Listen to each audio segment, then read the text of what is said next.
નમસ્કાર વાલા પેન્શનર મિત્રો, નિવૃત્ત કર્મચારી મિત્રો, ભાઈઓ તથા બહેનો, આપ સૌનું હાર્દિક સ્વાગત છે આપણી પોતાની યુટ્યુબ ચેનલ પેન્શન ગુજરાતમાં। તો મિત્રો, આજનો વિષય ખૂબ જ મહત્વનો છે અને કદાચ આ સમાચાર સાંભળ્યા પછી તમારું મન ખુશ પણ થઈ શકે છે અને થોડું ચિંતિત પણ થઈ શકે છે, કારણ કે આજે આપણે વાત કરવા જઈ રહ્યા છીએ 8મા પગાર પંચ વિશે। એક નવી દિશામાં ચાલી રહેલી ચર્ચા, જેમાં પેન્શન, પગાર અને તમારા ભવિષ્યના હક સાથે સીધો સંબંધ છે। મિત્રો, એક મોટો સવાલ આજે દરેકના મનમાં છે કે શું ખરેખર 1 જાન્યુઆરી 2026થી 8મો પગાર પંચ લાગુ થશે કે પછી ફરી એકવાર વિલંબ થશે? અને જો વિલંબ થાય તો શું પેન્શનરોને બાકી રકમ મળશે કે નહીં? આ તમામ પ્રશ્નોના જવાબ આજે આપણે આ વિડીયોમાં સરળ અને સ્પષ્ટ રીતે સમજવાનો પ્રયત્ન કરીશું, એટલે વિડીયોને અંત સુધી જરૂરથી જોતા રહેજો। તો મિત્રો, સૌથી પહેલાં આપણે વાત કરીએ વર્તમાન પરિસ્થિતિ વિશે। તો નવેમ્બર 2025માં સરકારે 8મા પગાર પંચ માટે ટર્મ્સ ઓફ રેફરન્સ જાહેર કર્યા છે। સામાન્ય રીતે જ્યારે TOR જાહેર થાય છે ત્યારે તે પછી કમિશન વિવિધ સંગઠનો, કર્મચારીઓ અને પેન્શનરો પાસેથી સૂચનો અને અભિપ્રાય લે છે।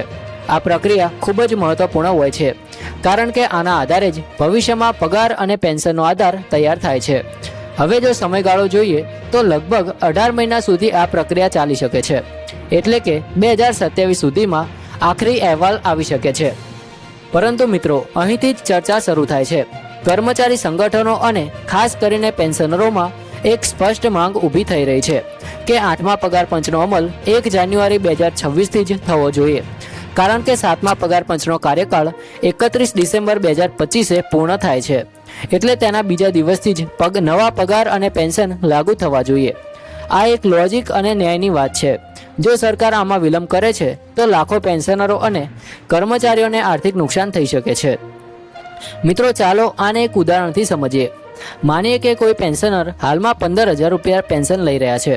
જો 8મા પગાર પંચમાં ફિટમેન્ટ ફેક્ટર વધીને 3 થાય છે તો તેમની પેન્શન સીધી 45,000 રૂપિયા સુધી જઈ શકે છે, અને જો આ અમલ 1 વર્ષ મોડું થાય તો એ પેન્શનરને લગભગ 3 લાખથી વધુની બાકી રકમ ગુમાવવી પડી શકે છે।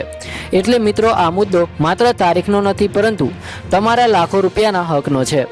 હવે મિત્રો, આપણે ભૂતકાળના ઉદાહરણો જોઈએ તો સ્પષ્ટ થાય છે કે સરકારે હંમેશા બાકી રકમ આપવાની પરંપરા જાળવી છે। 6ઠ્ઠા પગાર પંચનો અહેવાલ મોડો આવ્યા છતાં લાભ 1 જાન્યુઆરી 2006થી આપવામાં આવ્યો હતો। 7મા પગાર પંચમાં પણ આવું જ થયું હતું, એટલે એક આશા તો રાખી શકાય કે 8મા પગાર પંચમાં પણ સરકાર આ પરંપરા જાળવે। પરંતુ કોઈ સત્તાવાર જાહેરાત હજી સુધી આવી નથી, એટલે થોડી અનિશ્ચિતતા હજુ યથાવત છે। હવે મિત્રો, એક મહત્વની વાત કરીએ OPS અને NPS વિશે। આજે દેશમાં ઘણા કર્મચારી સંગઠનો OPS એટલે કે જૂની પેન્શન યોજના ફરીથી લાગુ કરવાની માંગ કરી રહ્યા છે। OPSમાં પેન્શન નિશ્ચિત હોય છે, એટલે પેન્શનરને ભવિષ્યમાં કોઈ ચિંતા રહેતી નથી, જ્યારે NPSમાં માર્કેટ આધારિત રિટર્ન હોય છે, જે ક્યારેક ઓછું પણ થઈ શકે છે, એટલે પેન્શનરો માટે OPS વધુ સુરક્ષિત માનવામાં આવે છે। આ મુદ્દો પણ 8મા પગાર પંચમાં મહત્વનો બની શકે છે। આ ઉપરાંત મિત્રો, એક નવી ચર્ચા ચાલી રહી છે કે પેન્શનરોને દર 5 વર્ષે પેન્શનમાં વધારો આપવો જોઈએ, કારણ કે મોંઘવારી સતત વધી રહી છે અને હાલની પેન્શન ઘણીવાર જીવન ખર્ચ માટે પૂરતી નથી રહેતી।